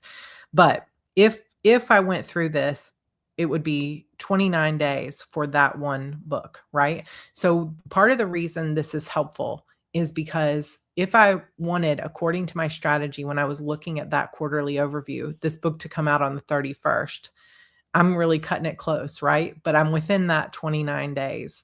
But this now means I have to work on this book immediately. I have no leeway here. I haven't given myself weeks off. It's like, if this book is coming out on, I can say January 1st, but if this book is coming out on the 31st of 2026, I have 2 days of buffer, and that's it.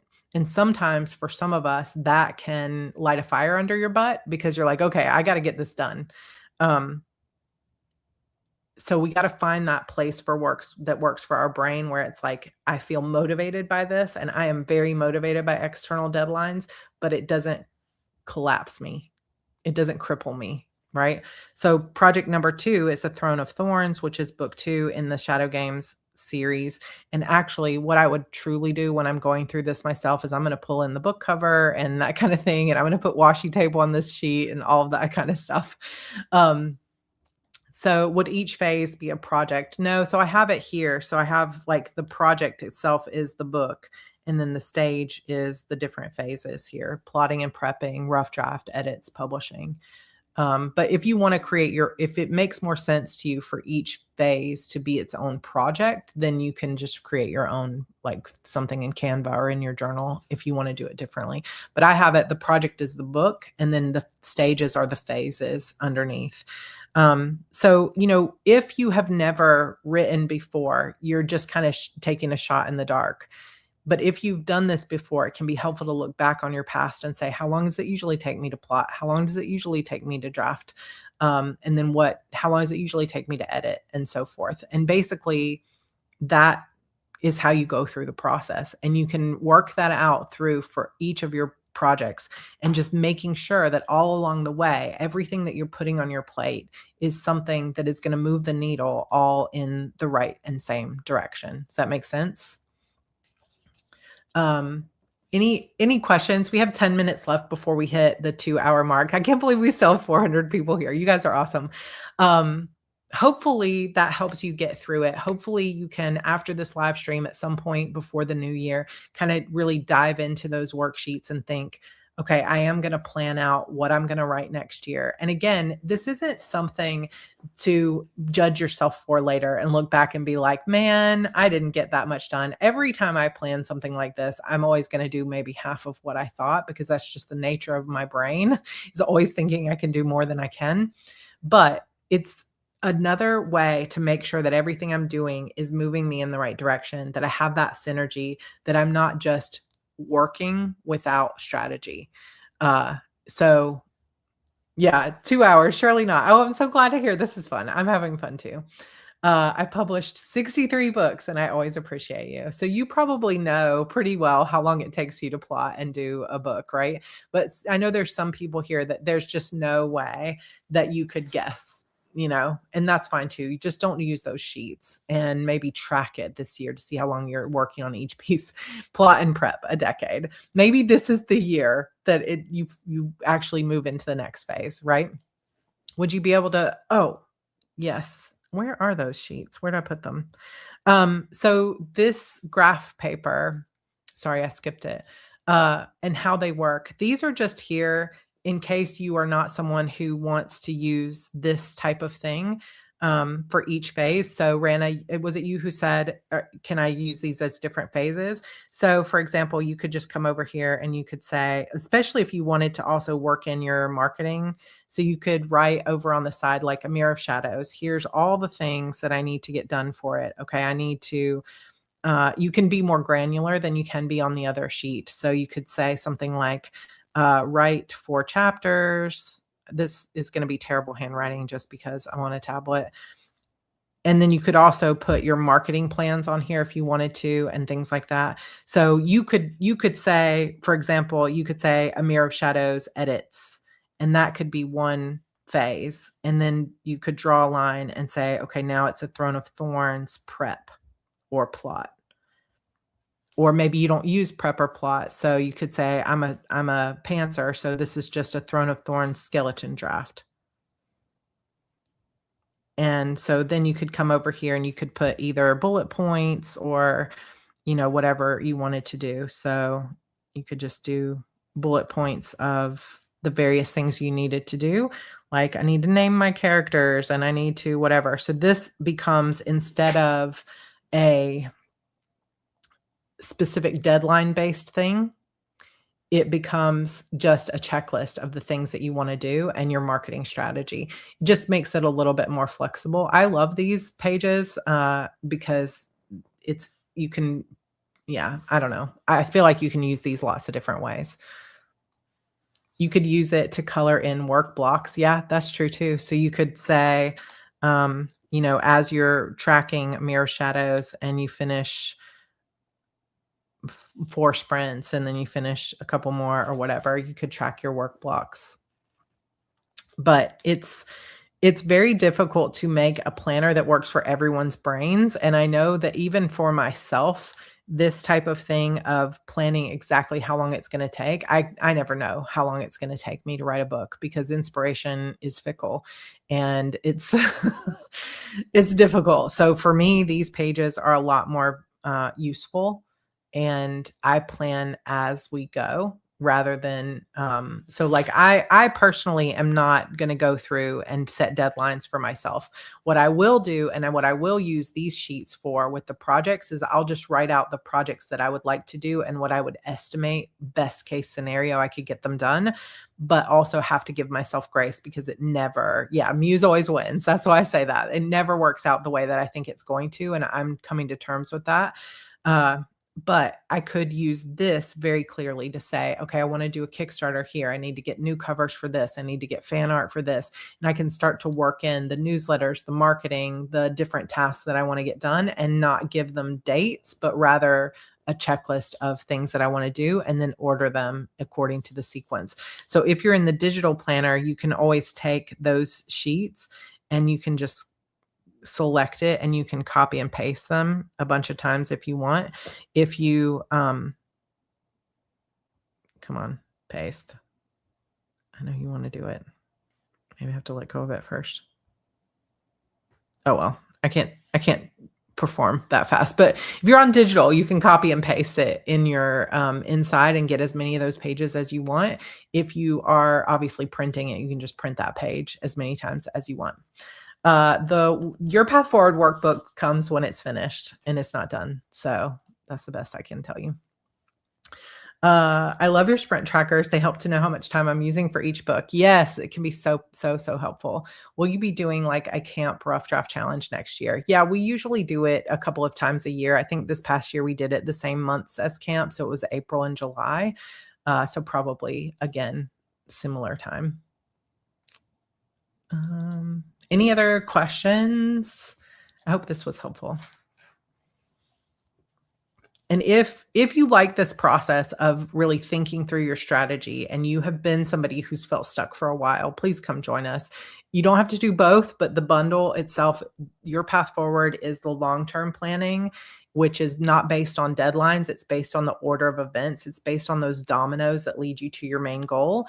And then HB90 is specifics. It's like, here's what I'm going to get done very clearly. And it can give you clarity and confidence and just a realistic look at how much time you actually have to start moving the needle. When will you run Publish and Thrive again?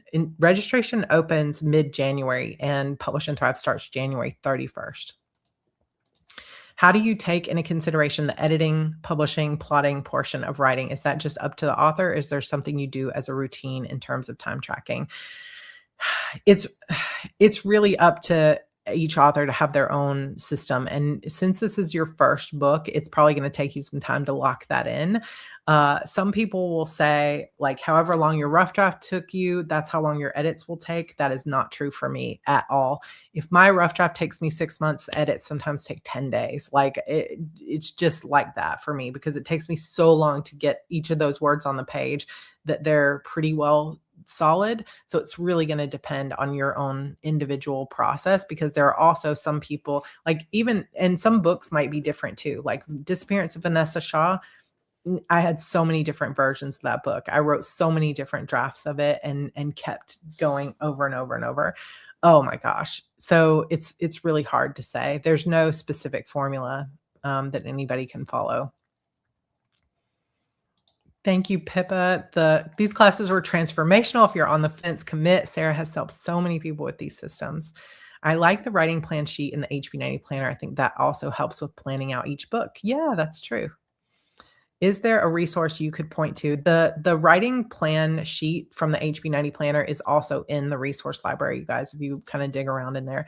Is there a resource you could point to for strategizing a goal like have fun writing, like Your Path Forward?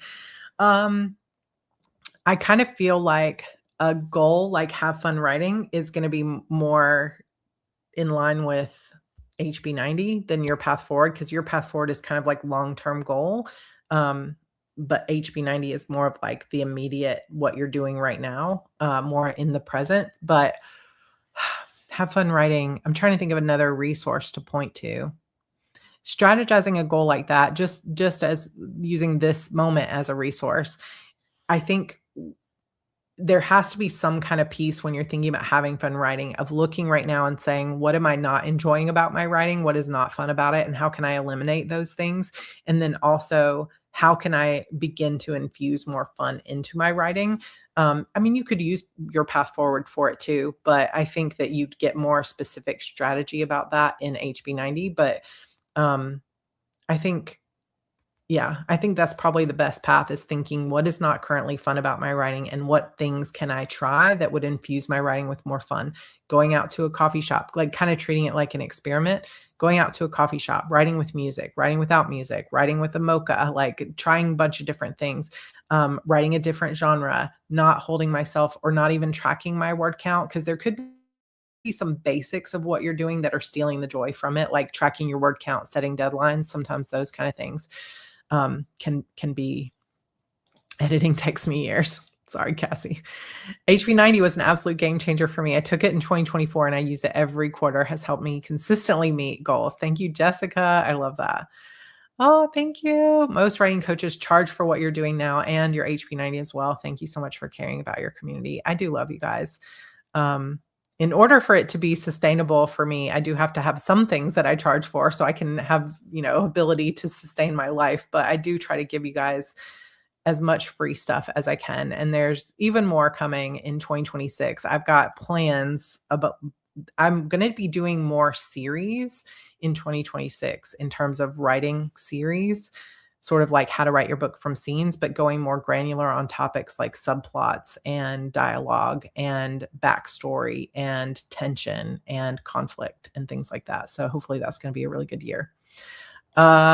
Yes, probably. I haven't decided this yet, but probably. All right. Oh, Marissa Meyer has a book called The Happy Writer, which might help with ideas. Gamifying. I use Habitica. I love Habitica. It's so cute to gamify my projects. I'm so glad you guys are all here. Thank you so much. Yeah, the Writer Reset workbook helped me a lot with reconnecting with my writing. So there's lots of free resources in the resource library. Especially if you just found my channel recently, you might be surprised at some of the things. And most of the workbooks that are in there have a video series that go along with them. So you can go searching for the playlist. But I did a whole thing called the Writer Reset a few years ago. And then there's all kinds of stuff. Thank you, Blally Dally. I love you and your work. Thank you so much. Okay, you guys, I think that's about it.